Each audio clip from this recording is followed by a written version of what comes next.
जय सनातन धर्म की प्रिय सनातनियों, आप सभी का स्वागत है हमारे इस कार्यक्रम में। नवरात्रि स्थापना आने वाली है। नवरात्रों के 9 दिन माँ दुर्गा को समर्पित होते हैं, शक्ति को समर्पित होते हैं।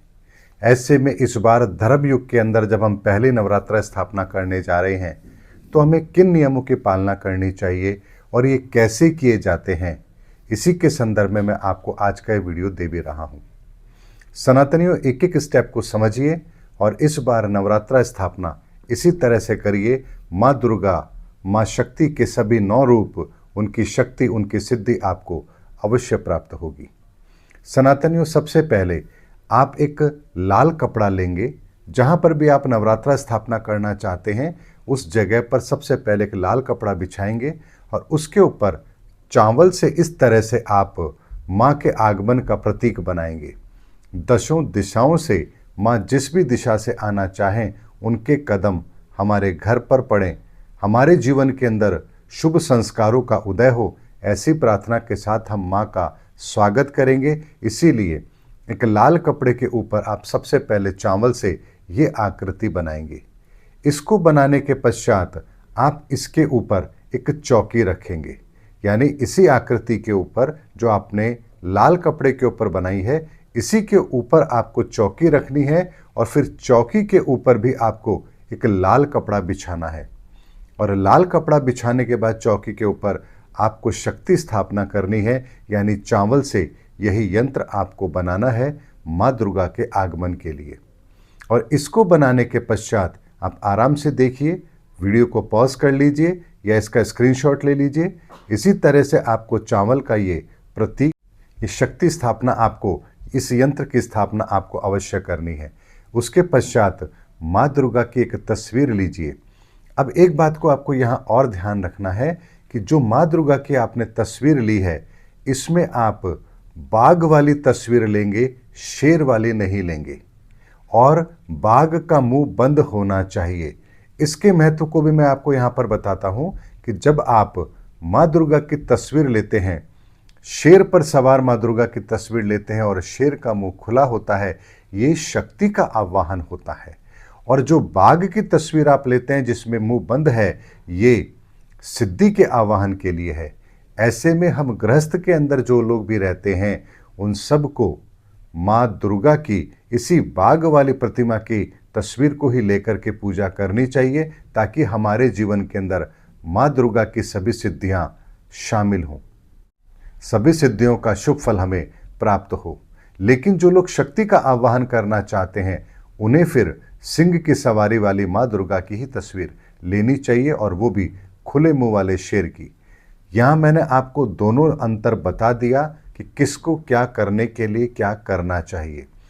फिर यहाँ माँ दुर्गा की तस्वीर को आप आसन पर, उस चौकी पर विराजमान करें। उसके पश्चात एक चुनरी माता को जरूर ओढ़ा दें। उसके पश्चात यदि आप लोग क्षत्रिय हैं और आपके घर में भी नवरात्रों में यदि शस्त्र पूजा होता है, तो आप यहाँ पर जो आपके घर में तलवार है, जो आपके पूर्वज भी प्रयोग में करते आए हैं, उस तलवार को भी यहाँ पर इस तरीके से रख दें जिसमें तलवार की धार आपकी तरफ होगी। इस तरह से आप इस तलवार को माँ दुर्गा के सामने रख दें और एक अखंड दीपक भी आप जलाएंगे। और उस दीपक के सामने एक हवन कुंड छोटा या कोई भी ऐसा बर्तन जिसमें आप माँ की ज्योत देखेंगे, वही आपको उसके सामने रखनी है। उसके अतिरिक्त आप एक कांसी की थाली के अंदर या किसी भी थाली के अंदर आप एक मटका रखेंगे और उसके अंदर जल भरकर उस पर आप नारियल लगाएंगे। नारियल आपको सीधा लगाना है, यानी जो नोक वाला हिस्सा होता है वो ऊपर की तरफ होगा। इस तरह से नारियल को रखेंगे उस कलश के ऊपर, और उसके पश्चात 2 मिट्टी के कुंडों के अंदर आप मिट्टी भरेंगे और इसमें जौ अंकुरित करने के लिए आप रखेंगे। इस तरीके से आप माँ दुर्गा की पूजा की विधि को फॉलो करेंगे। अब इस चीज़ के अंदर मैं आपको एक बात और बताता हूँ। जब आप 9 दिन माँ दुर्गा की पूजा करेंगे, आप माँ की ज्योत भी देखेंगे, तो ऐसे में यहाँ पर आपको केवल और केवल शुद्ध देशी घी का ही प्रयोग करना है। इस बात का आप ध्यान रखें। और अगर आपको माँ को भोग लगाना है उस ज्योत के अंदर, तो आप नारियल और बताशे का भोग लगा सकते हैं। इसके अतिरिक्त आप एक बात का और ध्यान रखेंगे कि जब नवमी का दिन होगा या अष्टमी का दिन होगा, यानी आप यदि अष्टमी पूजते हैं तो आप अष्टमी के दिन, और अगर आप नवमी पूजते हैं तो नवमी के दिन आप अलग से लापसी या खीर, जो दूध की खीर होती है वो, या फिर गेहूं के दलिए की जो लापसी बनती है, आप उनका भोग माँ को हवन कुंड में अवश्य लगाएं। याद रखिए, केवल लापसी और खीर का ही अगर आप भोग लगा रहे हैं तो ये भोग आसुरी शक्तियां ग्रहण नहीं करती हैं। ऐसे में आपकी ये पूजा सर्वथा आपके लिए उचित होगी। लेकिन इसके अतिरिक्त यदि आप कुछ और भोग लगाते हैं तो आसुरी शक्तियां भी उस भोग को ग्रहण करती है।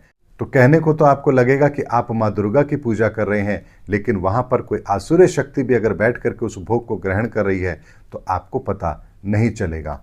ऐसे में केवल लापसी और खीर का ही भोग माँ दुर्गा को लगाएं उस हवन कुंड के अंदर नवमी के दिन या अष्टमी के दिन, और इस पूजा की पूर्णाहुति करें।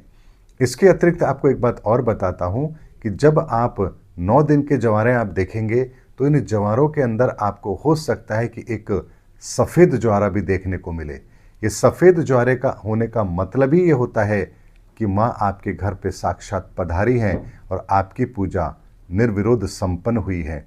ऐसे में इस सफ़ेद जौ को भी आप निकाल करके अलग से चांदी की डिब्बी में रख लीजिए।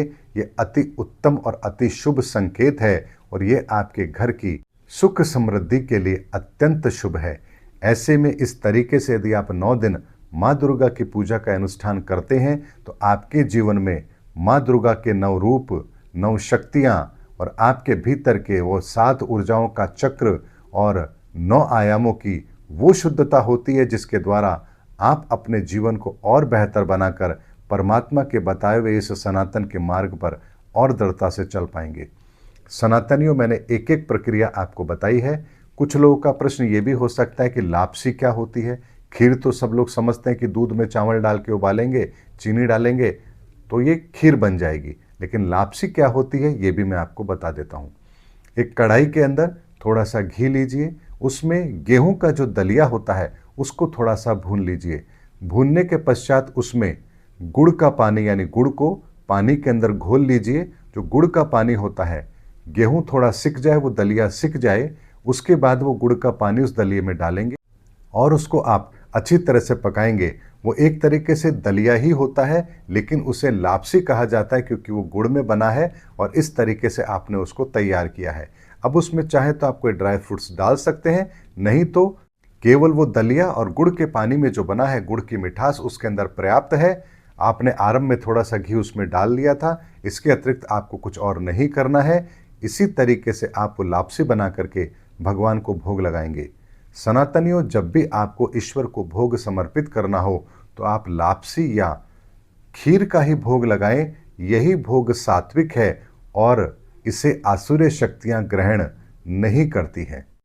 इसके अतिरिक्त जो आपने शमशीर रखी है माँ के सामने नवमी के दिन या अष्टमी के दिन, इसे आप अग्नि से अवश्य निकालें। यानी कि जो जोत आपने जलाई है उसमें से इस शमशीर को 3 बार अवश्य निकालें और फिर इसे वापस से मयान में अवश्य रख दें। मयान में रखने से पहले आप इस मयान की नोक और तलवार की नोक को एक बार खड़काएंगे जरूर, यानी दोनों को आपस में टकरा कर एक हल्की सी आवाज़ करेंगे और उसके पश्चात इसे आप वापस से मयान में रख देंगे और इस पर आप 9 बार मोली लपेट करके आप इसे रख देंगे।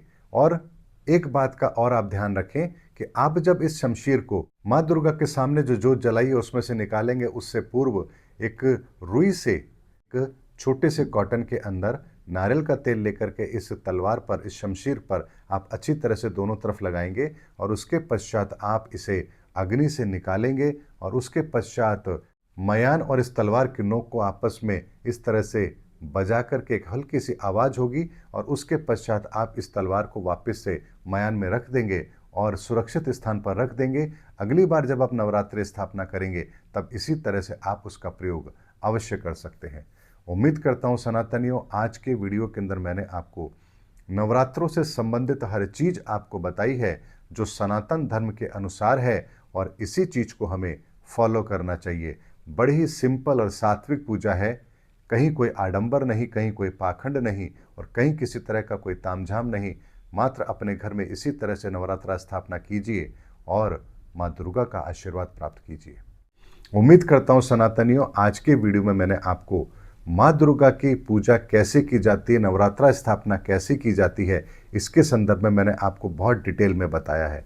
इसके अतिरिक्त एक कार्य आप और कर सकते हैं। यदि आप अपनी कुल देवी को जानते हैं तो आप नवमी के बाद में दशमी या उसके बाद 1-2 दिन के अंदर आप अपनी कुल देवी के यहाँ जाकर के उनको प्रणाम करके नमन करके अवश्य आएँ। और अगर वहाँ की कोई रीति रिवाज है, कुछ वहाँ भेंट चढ़ती है, तो वो भी आप नियमित फॉलो करें।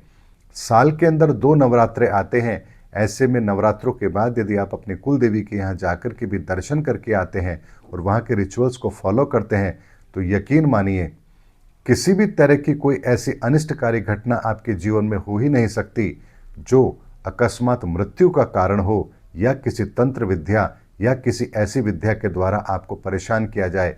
ऐसी किसी भी समस्या का समाधान आपको जीवन में कभी करना ही नहीं पड़ेगा।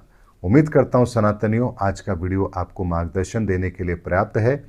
धर्म युग के अंदर इसी तरह से हमें माँ शक्ति का आवाहन करना है और अपने जीवन को माँ दुर्गा की नव ऊर्जा से परिपूर्ण करना है। मिलेंगे अगले वीडियो के अंदर, तब तक के लिए जय हिंद, जय भारत, जय सनातन धर्म की।